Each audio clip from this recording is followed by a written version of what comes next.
Vamos a continuar en nuestra serie del primer libro de Samuel. Hoy día vamos a tratar todo el capítulo 9 y también el capítulo 10 hasta el versículo 16. Pero como son varios versículos, vamos a ir leyendo algunas secciones a medida que les vaya indicando. Dice así la palabra del Señor. Había un varón de Benjamín, hombre valeroso, el cual se llamaba Cis, hijo de Abiel, hijo de Seror, hijo de Becorat, hijo de Afía, hijo de un benjamita. Y tenía él un hijo que se llamaba Saúl, joven y hermoso. Entre los hijos de Israel no había otro más hermoso que él. De hombros arriba sobrepasaba a cualquiera del pueblo. Versículos del 15 al 21. Y un día antes que Saúl viniese, Jehová había revelado al oído de Samuel diciendo: Mañana a esta misma hora yo enviaré a ti un varón de la tierra de Benjamín, al cual ungirás por príncipe sobre mi pueblo Israel, y salvará a mi pueblo de mano de los filisteos, porque yo he mirado a mi pueblo, por cuanto su clamor ha llegado hasta mí. Y luego que Samuel vio a Saúl, Jehová le dijo: He aquí, este es el varón del cual te hablé, este gobernará a mi pueblo. Acercándose pues Saúl a Samuel en medio de la puerta, le dijo: Te ruego que me enseñes dónde está la casa del vidente. Samuel respondió a Saúl diciendo: Yo soy el vidente, sube delante de mí al lugar alto, y come hoy conmigo, y por la mañana te despacharé, y te descubriré todo lo que está en tu corazón. Y de las asnas que se te perdieron hace ya 3 días, pierde cuidado de ellas, porque se han hallado. Mas, ¿para quién es todo lo que hay de codiciable en Israel, sino para ti y para la casa de tu padre? Saúl respondió y dijo: ¿No soy yo hijo de Benjamín, de la más pequeña de las tribus de Israel? ¿Y mi familia no es la más pequeña de todas las familias de la tribu de Benjamín? ¿Por qué, pues, me has dicho cosa semejante? Leamos ahora el capítulo 10. El versículo 1 dice: Tomando entonces Samuel una redoma de aceite, la derramó sobre su cabeza, y lo besó y le dijo: ¿No te ha ungido Jehová por príncipe sobre su pueblo Israel? Y finalmente el versículo 6 al 9. Entonces el Espíritu de Jehová vendrá sobre ti con poder, y profetizarás con ellos, y serás mudado en otro hombre. Y cuando te hayan sucedido estas señales, haz lo que te viniere a la mano, porque Dios está contigo. Luego bajarás delante de mí a Gilgal, entonces descenderé yo a ti para ofrecer holocaustos y sacrificar ofrendas de paz. Espera 7 días hasta que yo venga a ti y te enseñe lo que has de hacer. Aconteció luego que al volver él la espalda para apartarse de Samuel, le mudó Dios su corazón, y todas estas señales acontecieron en aquel día. Existe una leyenda antigua de la mitología griega, muy conocida, llamada la historia del rey Midas. Seguramente la he escuchado más de alguna vez. Esta es la historia de Midas, un rey, que deseaba solamente una cosa en su corazón, y era esto: que todo lo que tocara se convirtiera en oro. Él pensaba que era aquello lo que finalmente lo haría feliz. Él tendría de esta manera más riqueza, tendría más poder, tendría más gloria. Y el mito dice que efectivamente esto le fue concedido y que al principio parecía todo maravilloso. Él tocaba las piedras y eran oro. Él tocaba los muebles y eran oro. Él tocaba las columnas de la ciudad y estas eran oro. Hasta que, como una buena historia, llegó la tragedia. Porque él quiso comer y la comida se le transformó en oro. Él de hecho quiso abrazar a su hija y su hija se convirtió también en oro. Este hombre recibió exactamente lo que pidió y descubrió que aquello que más deseaba en su corazón era lo que efectivamente terminaría destruyéndolo. Hay ocasiones, hermanos, en donde Dios, en juicio o en disciplina, permite que el hombre obtenga exactamente aquella que tanto insiste en tener, aquello que desea su corazón. Y eso es precisamente lo que ocurre en el texto que estamos leyendo en este principio de tarde. Nosotros vimos hace un par de domingos atrás, en 1 Samuel capítulo 8, que a pesar de las advertencias de Dios, Israel pidió un rey, negándose a ser gobernado por Dios, queriendo, decía el pueblo de Israel, ser como las demás naciones.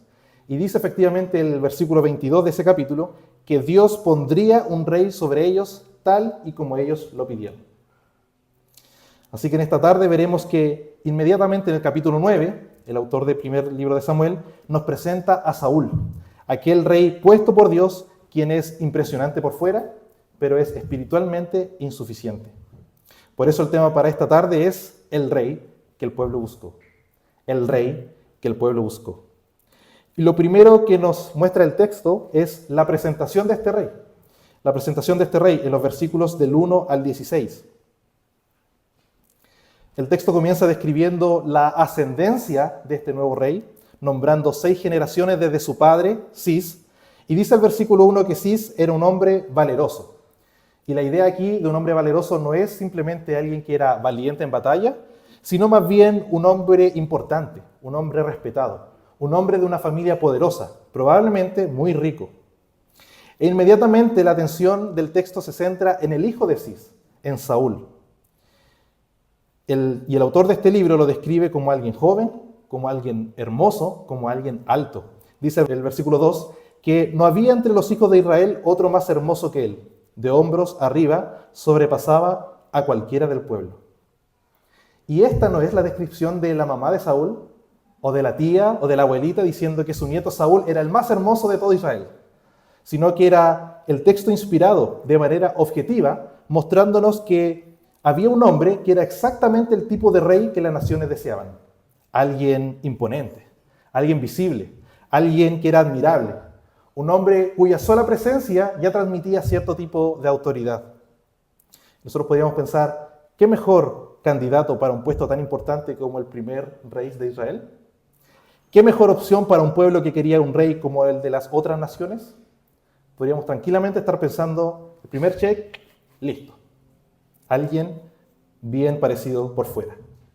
Y de los versículos 3 al 13 de este mismo capítulo, se nos describe distintos episodios donde nosotros podemos aprender ahora no solamente acerca del exterior de Saúl, sino también acerca de su carácter, acerca de su interior.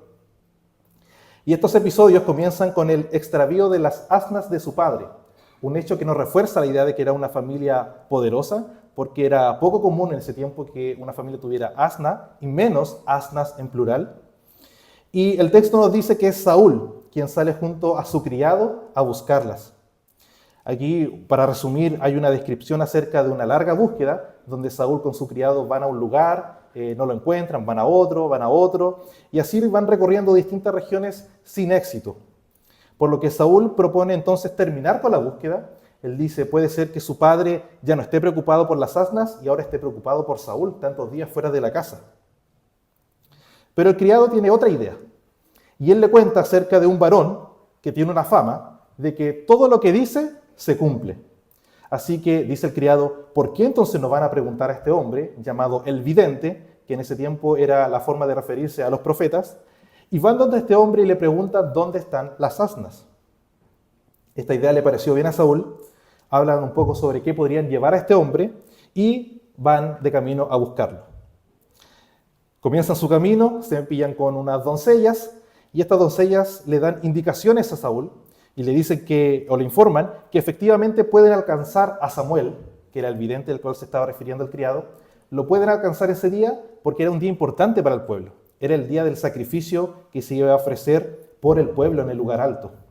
Así que deben encontrar a Samuel, dicen las doncellas, antes de esto. Y Saúl, con su criado, suben entonces a encontrarse con Samuel. Al leer estos eventos parece ser que Saúl es un hombre responsable, un hombre respetuoso, porque vemos que muestra preocupación por su familia, ¿cierto? Está preocupado cómo estará su padre, qué estará sintiendo su padre ante su falta. Es un hombre que no es orgulloso, sino que muestra humildad al escuchar a su criado, al considerar las indicaciones, el consejo de su criado, y busca respetuosamente, por medio de indicaciones, a este varón de Dios. Parece que Dios está levantando a un hombre no solamente admirable por fuera, sino también admirable por dentro.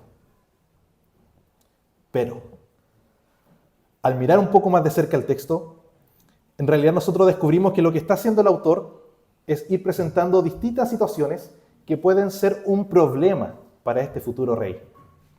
Frecuentemente en el Antiguo Testamento, la gran altura aparece asociada al poder humano que impresiona al hombre, pero no necesariamente agrada a Dios. Las Escrituras se refieren como gente de gran altura justamente a los enemigos del pueblo de Dios. Tenemos el caso, por ejemplo, de David y Goliat, o cuando los 12 espías fueron a reconocer la tierra prometida y reportaron que en esa tierra habían unos gigantes. O el caso de Og, el rey de Basán, por mencionar algunos ejemplos. Siempre el texto ha querido mostrar que no vencen en las batallas aquellos que son gigantes o los que superan en números, sino quien Dios quiere.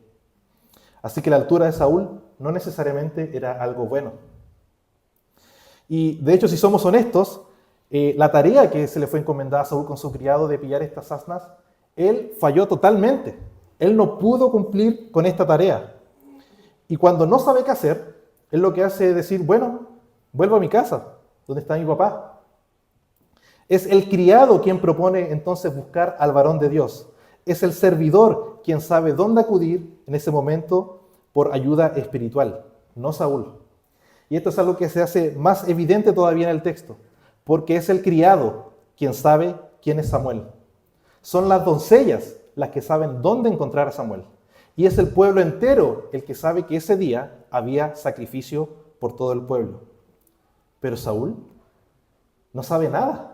Saúl no sabe absolutamente nada. El hombre que exteriormente parecía ideal era un total desorientado espiritual.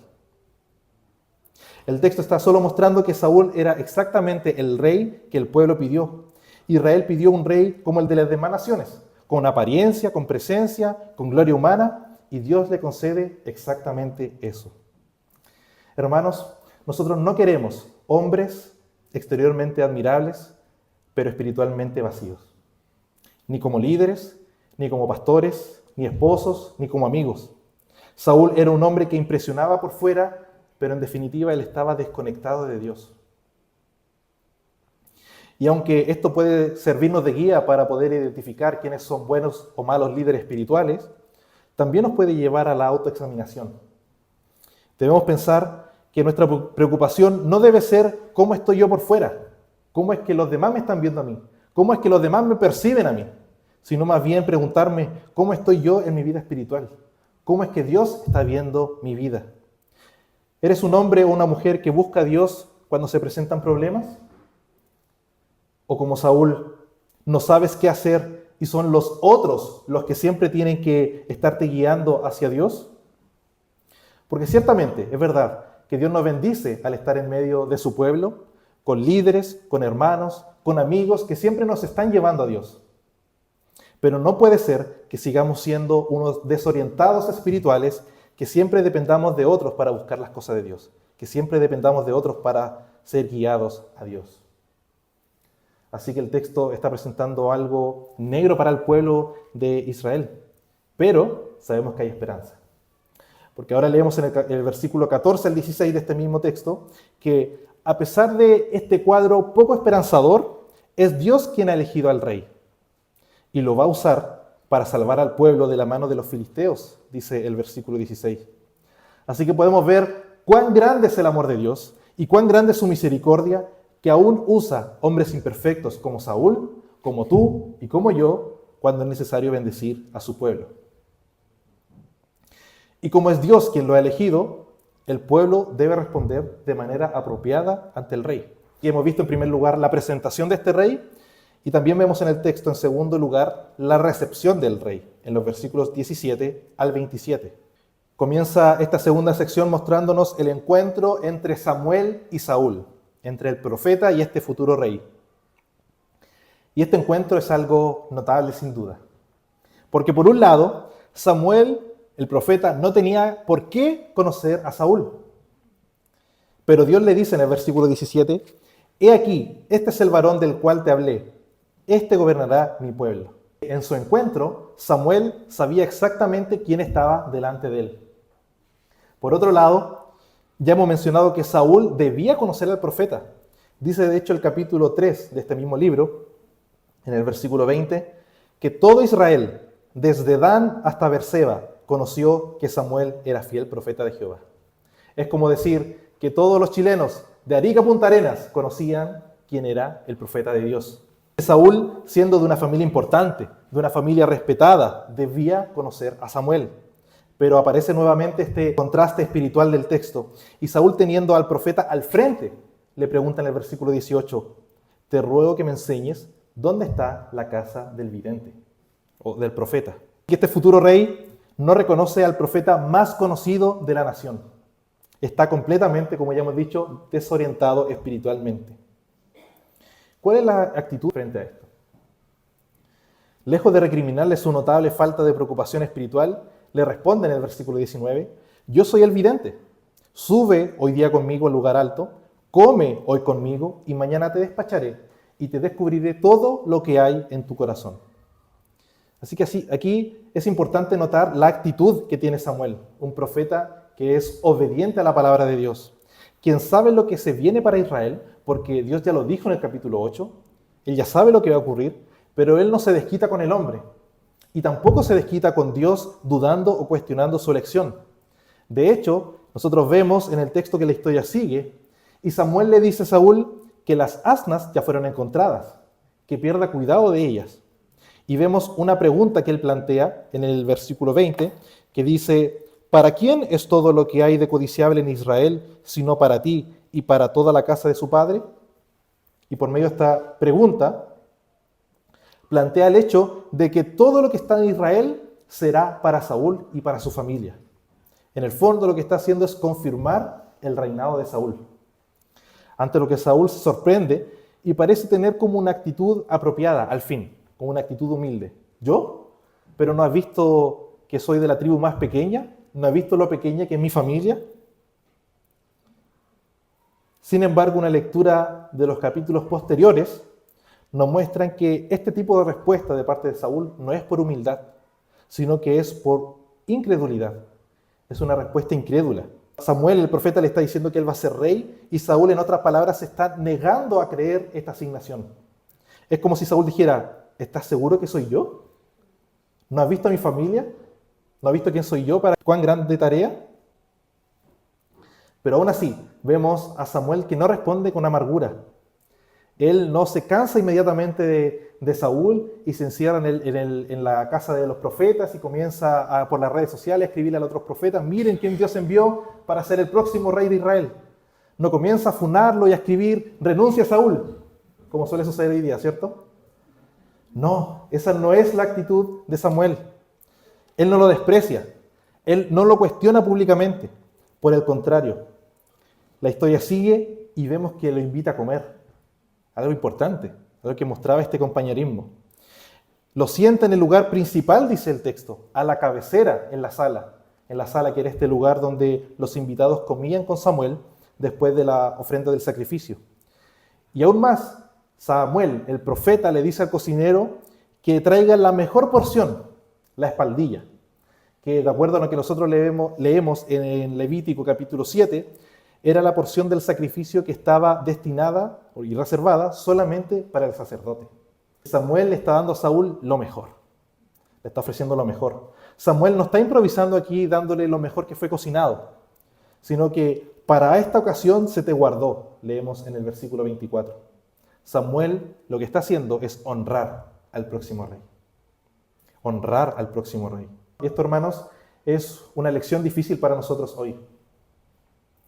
Porque debemos reconocer que muchas veces nos cuesta tratar con respeto a personas que consideramos incompetentes.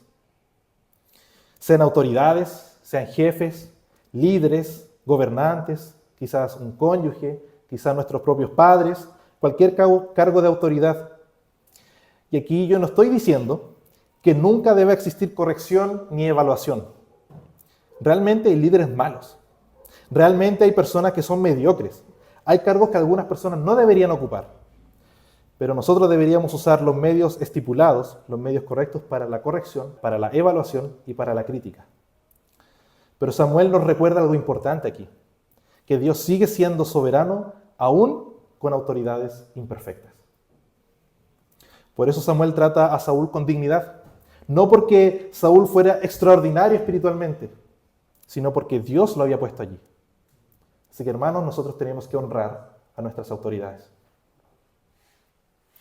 El capítulo 9 termina diciendo en los versículos 25 y 26 que cuando descendieron del lugar alto, conversaron en el terrado.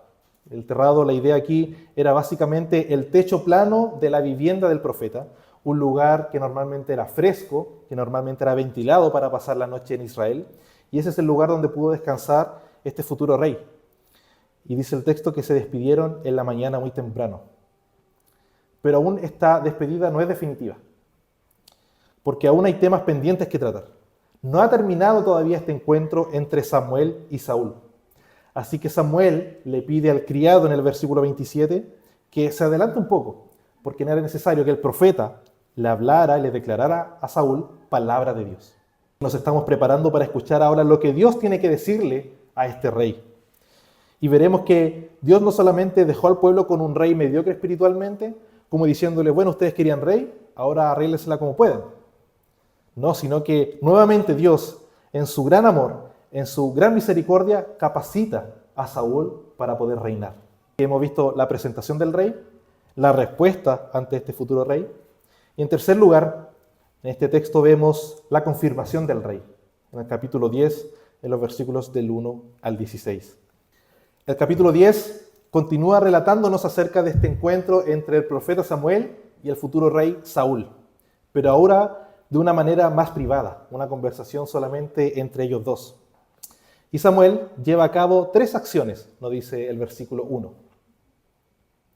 Primero, unge la cabeza de Saúl usando una redoma, que era una fuente pequeña de aceite, de greda, y derrama aceite sobre él, el cual no era aceite normal el que conocemos hoy día para el auto o para la cocina, sino que era un aceite preparado, probablemente con especias.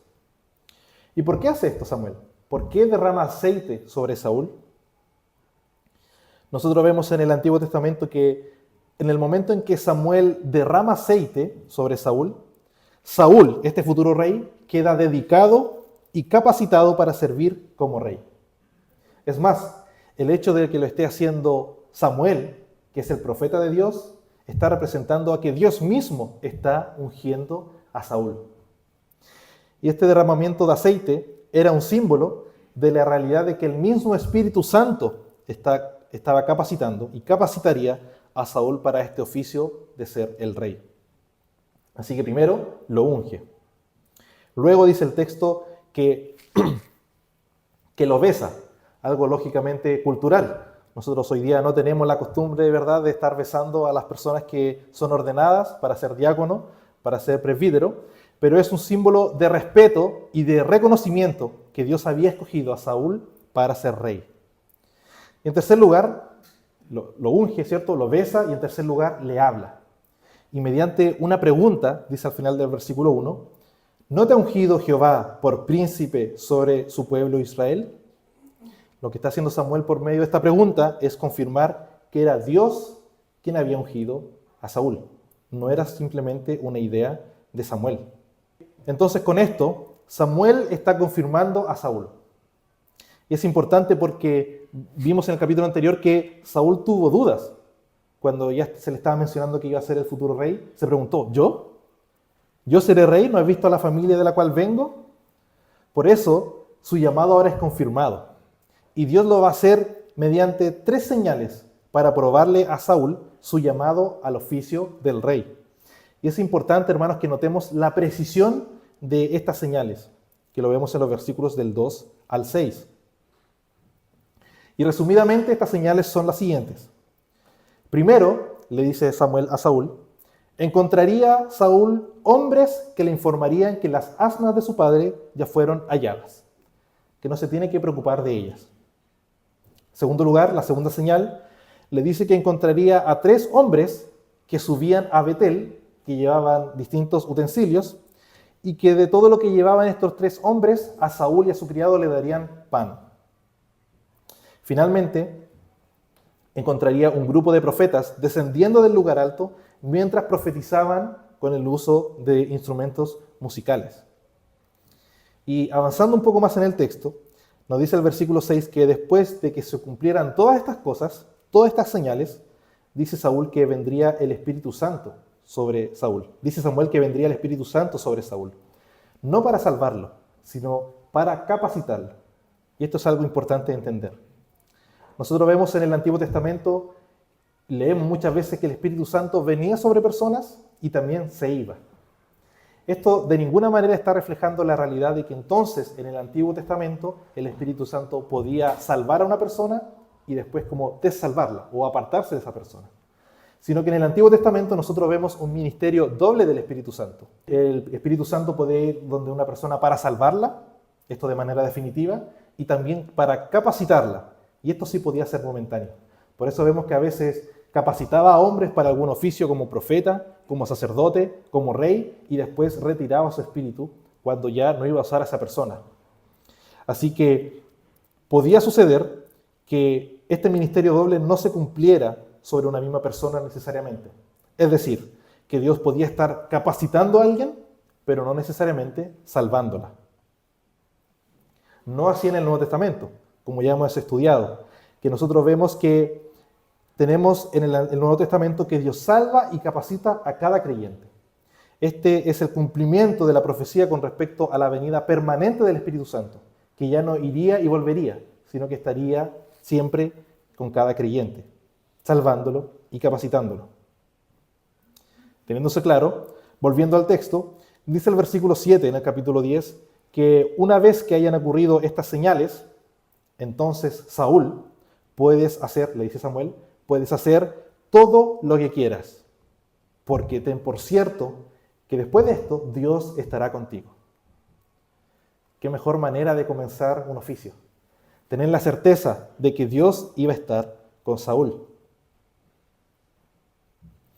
Y Samuel le da en el versículo 8 unos últimos detalles sobre lo que tenía que hacer, esperar a Samuel que ofreciera holocausto y sacrificio de paz, y lo esperara aún otros 7 días.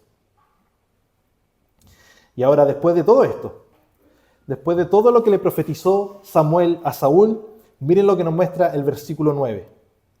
Este versículo dice que ellos se dieron la espalda, y al momento de darse la espalda, Dios le mudó el corazón a Saúl. Es decir, lo transformó en otra persona, lo capacitó para el oficio al cual lo había llamado. Y todas las señales ocurrieron en aquel día, exactamente como Dios lo había dicho por medio del profeta Samuel.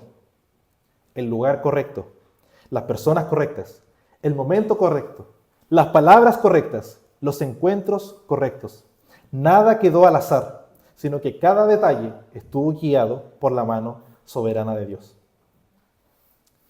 ¿Te has preguntado alguna vez hasta dónde llega la soberanía de Dios?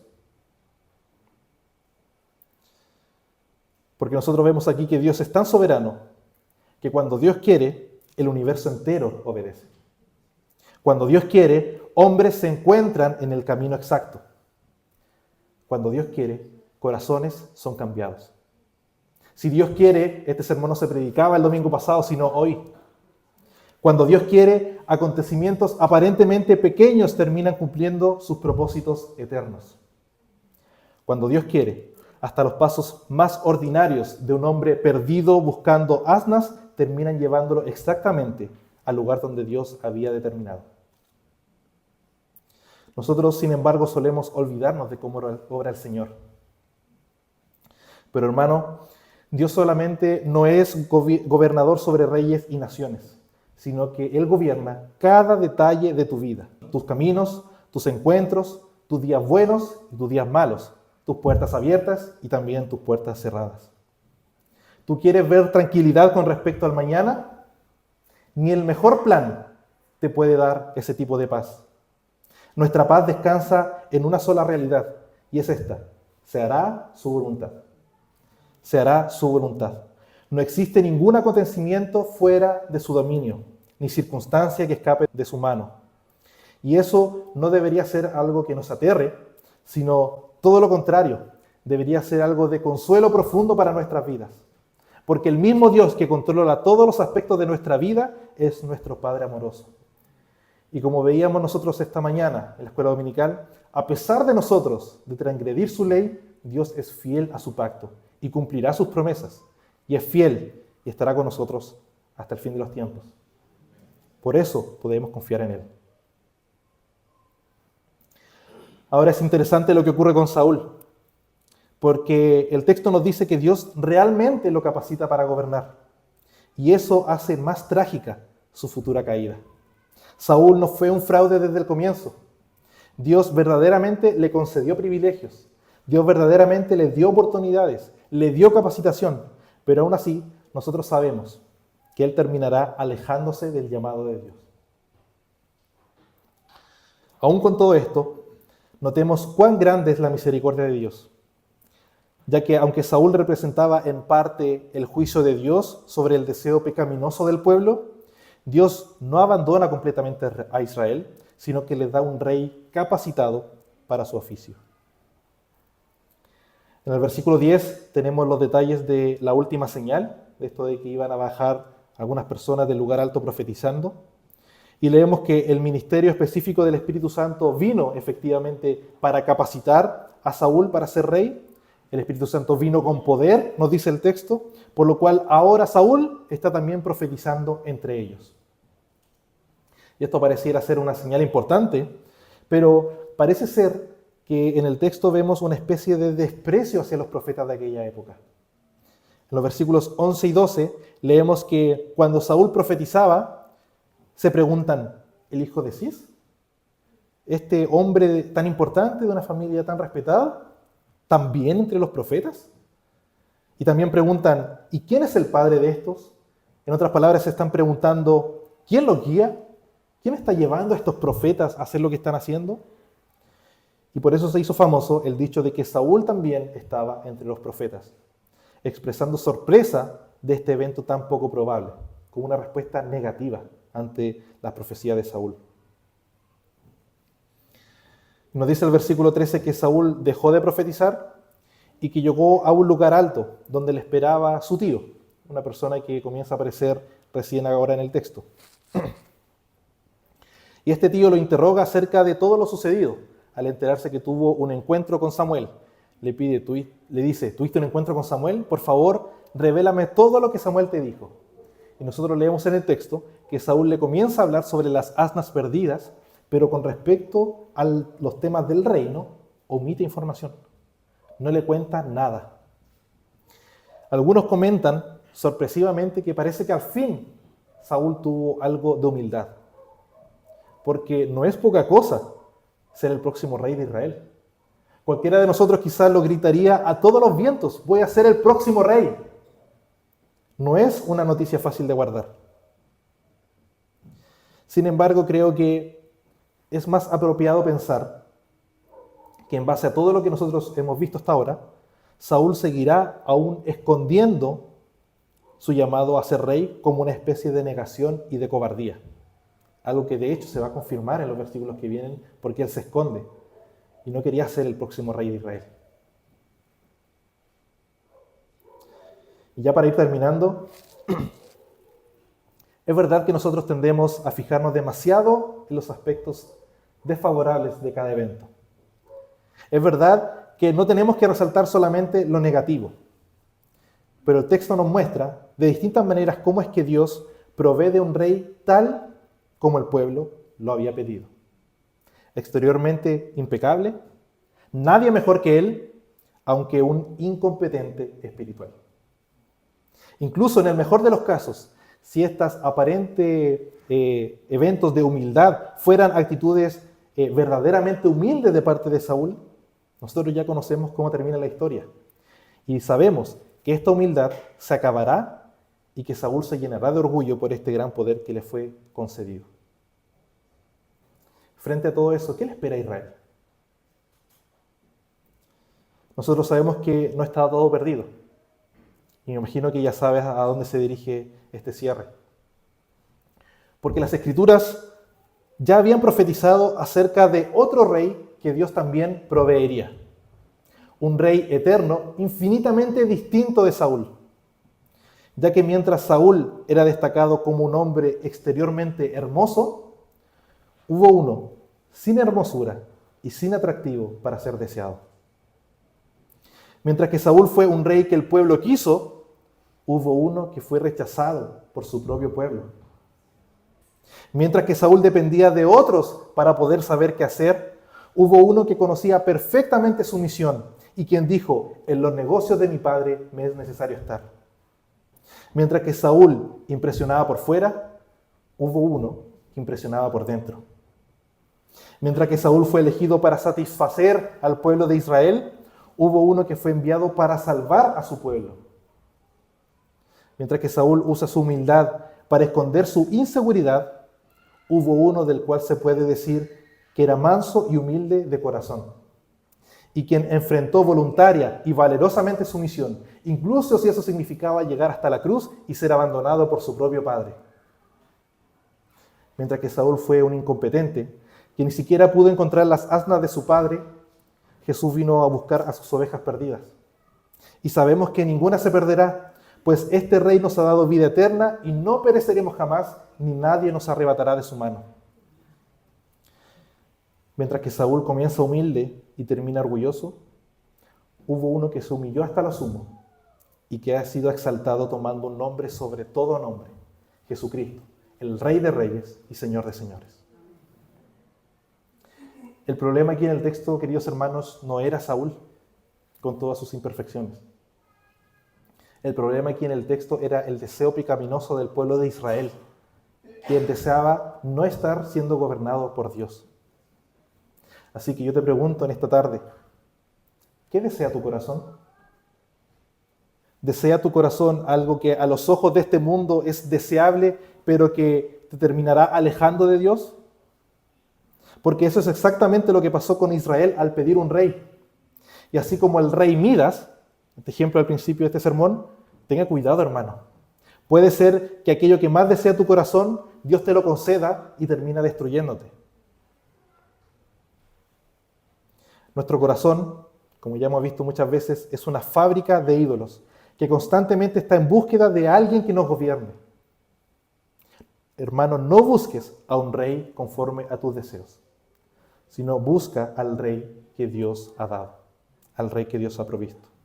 Un rey que no vino para alimentar nuestros ídolos, sino por el contrario, para rescatarnos de ellos.